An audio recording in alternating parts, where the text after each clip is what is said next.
The recent data from the Federal Reserve Survey of Consumer Finances tells a story that even though the media shows us young black millionaires like Steph Curry and LeBron James, without the family car, the middle black family is worth just over $4,000, while the middle white family is worth over $140,000 using the same accounting. In terms of wealth, black middle is the equivalent of white poor. That white America makes up nearly all of our nation's top 1%, with only 380,000 black families having a net worth more than even $1 million.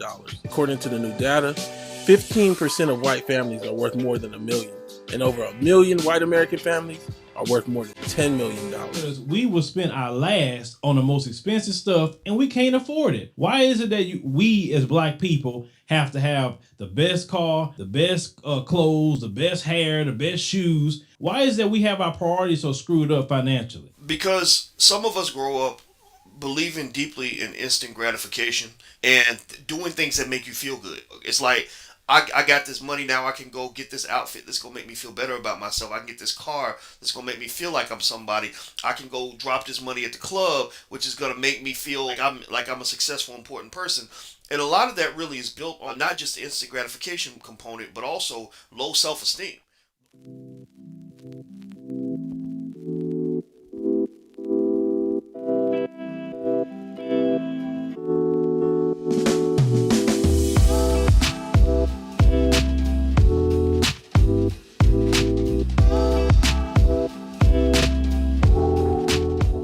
What up, though? Welcome to Life Chronicles with Michael, and we have a special guest today. My dear sweet brother Noopsy. My dear brother. Ivory, yep. So our topic today is going to be the black community and wealth in America. So we're going to get right into it. But first, I want to shout out my brother's channel. His channel is called Bruh Code, B-R-U-H Code, Bruh Code. Check out his channel. He talk about sports and just men's bonding and men's connections and just stuff that men care about. Let's get into the topic. Oh, thanks, man. I appreciate it. Thanks for having me on. I'm glad to be in this space and talk about something that I'm passionate about. So let's get to it, man. A little bit about our background. We grew up in Detroit, Michigan, which is where we're filming from. Basically, like the way we grew up was not middle class at all. You know what I'm saying? We grew up in a poor middle class, but we saw a lot of just things that I kind of, as an adult, look at as kind of weird. Like people in poverty wearing Gucci shoes and Prada, and back then it was a lot of, what was those sweaters everybody was wearing? Coogee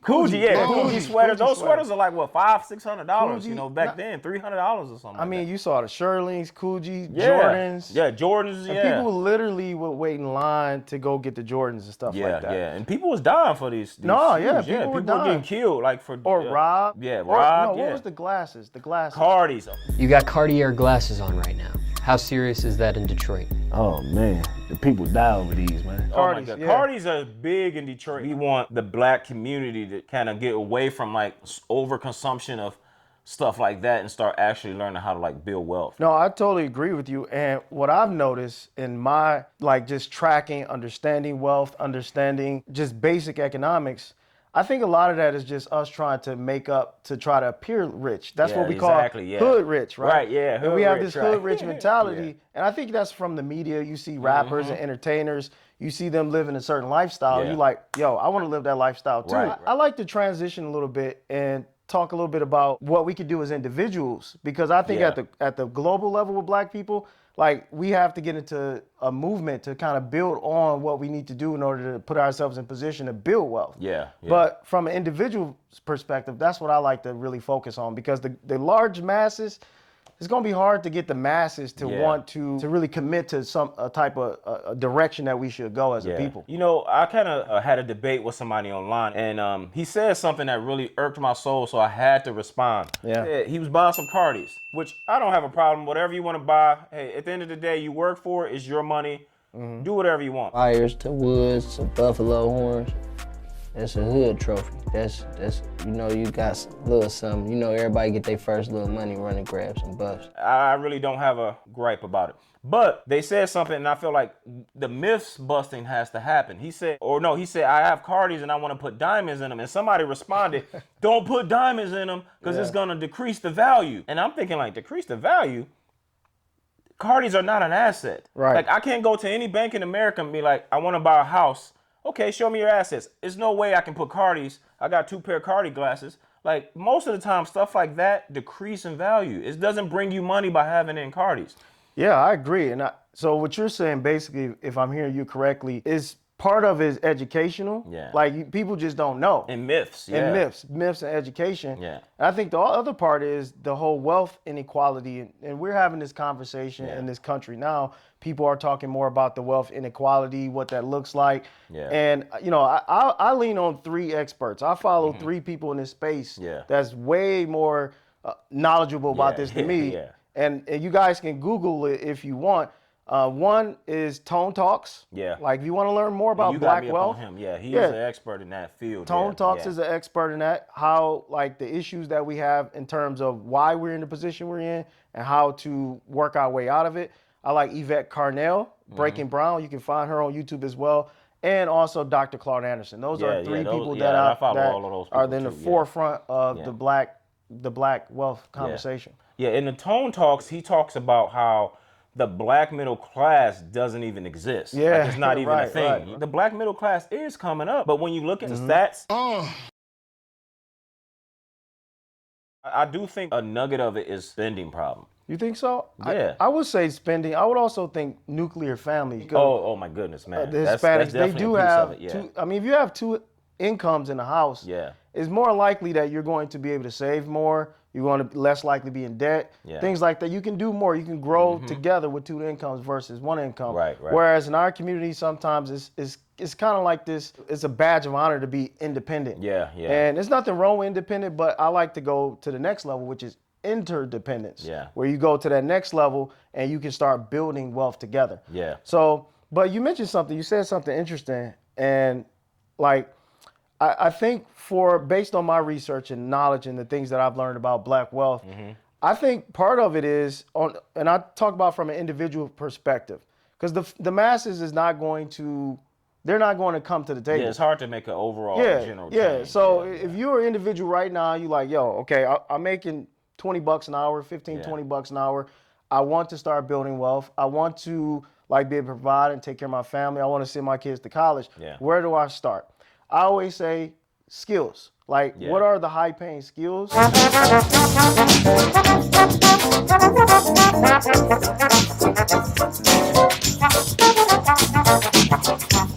That you need, that you can attract right now, and certifications. Yeah. Get your skills up, get your certifications up, and then once you have your skills and certifications up, you can command a higher price point in the marketplace. So you can get a better job.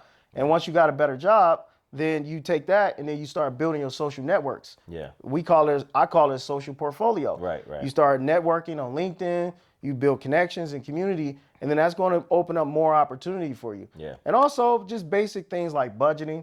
Like we do, you know, we've been doing budgeting for a long time. Yeah. And we've gotten so good at it. Budget, yeah. Oh man, we like budget ninjas. Yeah. And we've gotten so good at it to the point where we're very conscious about what we spend money on. And that goes back to your point about spending money. Yeah. Dude, you are so right about that. Like I said, a piece of it is spending money. But what get me is like a lot of people in the black community, especially the men, I don't understand this. They would rather they go to the mall, buy an expensive outfit, and they go to the club to impress other people, women mainly, and then it's just to post up like this. I know, right?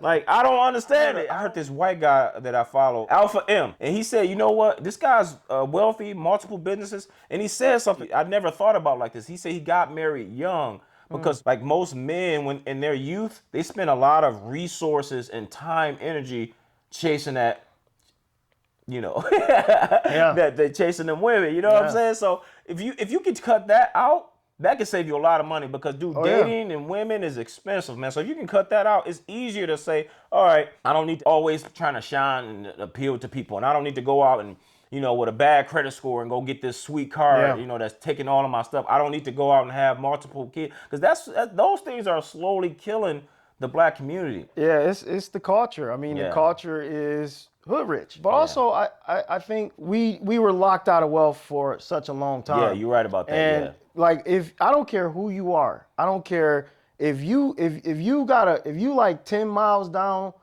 ahead of me, there's virtually no way I can really catch up with you. If you had a mother and a father and they were in the middle class, it's easier for you to propel out of that and middle class. not just that. I'm just thinking in terms of, I hate to go back to like the old days, but in order to understand today, sometimes you have to do a historical outlook and say, how did we get here? And you can't neglect all the issues that black folks have been through in this country and don't think that does not impact us on a wealth perspective, right? It's 14 million black homes in the United States.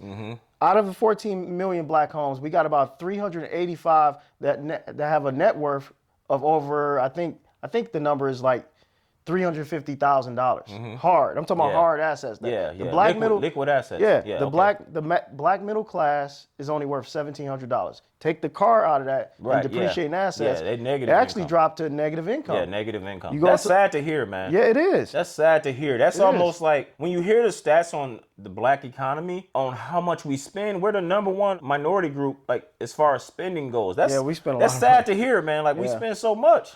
But let me ask you, do you think it's a spending issue, or do you think I just think we've been locked out of wealth. Oh, I believe that too. I think it's a portion spending problem. And I also think like the why behind the spending problem. When you come from a poor family and you start to like make your own money, you're already behind. So you just kind of say, fuck it, man, I got to show something. I hear more black people say this term, and it's killing us. You can't take it with you. Dude, rich people don't think like that. I know. Wealthy people don't think like that. They're trying to save so they can retire with dignity. Well, or like you said, build those skills up so they can take care of a family. Yeah, and I think it's levels to it. You think about it from this perspective. You got literally four billionaires in this country that have more wealth than the entire black community combined. Right? And I named the four people. Jeff Bezos, you got Mark Zuckerberg, Bill Gates, Warren Buffett. And if you want to include Mark Zuckerberg, did I mention Mark Zuckerberg? You said Mark Zuckerberg. Yep, Mark Zuckerberg. What's the other guy, Tesla guy? Elon Musk. He rich. Five. Those five dudes are worth the entire net worth of the black community. So that lets you know this is a real life monopoly game, right? Somebody played a game, right? And somebody locked and boxed and rigged the rules to be that way. So my thing is, okay, how do we get out of it? And I don't know all the answers. I don't have all the answers to that. But what I can say is the baseline thing for an individual, if you're a young dude, young woman, is to try to get your relationship skills so you can build something with somebody, get your skills up relational, and also get your skills up in the marketplace. What's hot, what's in demand, what your passions are, and build on that. Yeah, that's a good point, man, when you mention relationships, man, because that's another thing that can knock you down a little bit. If you are a man making, let's say, $50K a year, dude, if you got 2 kids and they happen to be baby mamas, dude, that's gonna be really hard to come out of that, man. You can live middle class life off 50 grand if it's just you, or maybe even one kid. When you had a baby mama here and a baby mama there, that's like a lot of pressure on you, man. So when you talk about trying to actually build wealth, who can think about putting money in an IRA or a 401k? You know, who can think about trying to save for the future when you got to worry about today? Man, let me tell you, man. Child support ain't no joke. You know what I'm saying? It's killing the black community. You got child support, and then you running from that, and then you chasing women all the time. Like that's like a vicious cycle that's gonna lead and feedback loop into feeding back into you're not gonna really have the things that you need. Yeah. Man, this is a deep topic, man. I've been wanting to talk about this for a long time, man. I just don't understand the like I try to get it. Like I said, if you let's say, for instance, a person who get some type of deal. They've been poor or unseen for so long, and then they say, okay, you can rap good, so here's $1 million. Man, they not thinking about no investments. They say, I gotta look at my watch. I gotta study my watch. You know what I'm saying? Look at my J's collection. You know, even for NBA players. I mean, a lot of times NBA players get money, or NFL, after they retire, within 4 or 5 years, they're finished. Yeah, no, you're right about that. I mean, I just think about when we got them stimulus checks a few years ago. I've seen people do the craziest stuff with a stimulus check. Go to the mall, buy shoes, and just flaunt and stunt on everybody and try to flex. Whereas I also see people being smart with their money. They took that $1,000.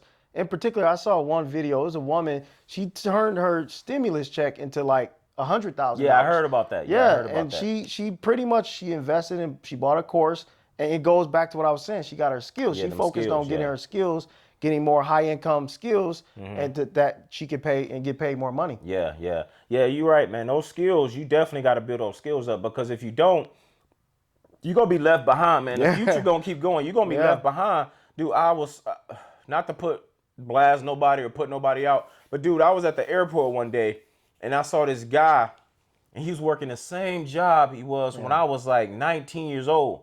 And like no growth, no movement. Like, how does that work when you're trying to like build a family and you're trying, like, how does that, because he has a wife, but I'm sure it's a lot of tension when you're only making like 20, 25 bucks, you know. And I want to see the black people come up, you know, and we are making strides. It's going to be on multiple levels. I think, one, black folks, we need to come together in a way where we need to come together politically, and really demand action to be taken on from the government side. I also think civically, right? We need to organize and have community organized in our churches, in our schools, and things like that. Because, I mean, think about it. If you don't have a community, you have a bunch of neighborhoods. And what is a neighborhood? Neighborhoods is just a bunch of people living together. You eat and you sleep and you just leave, right? Whereas a community, you feel connected. You feel bonded with that community. You feel like, I want to give back to that community.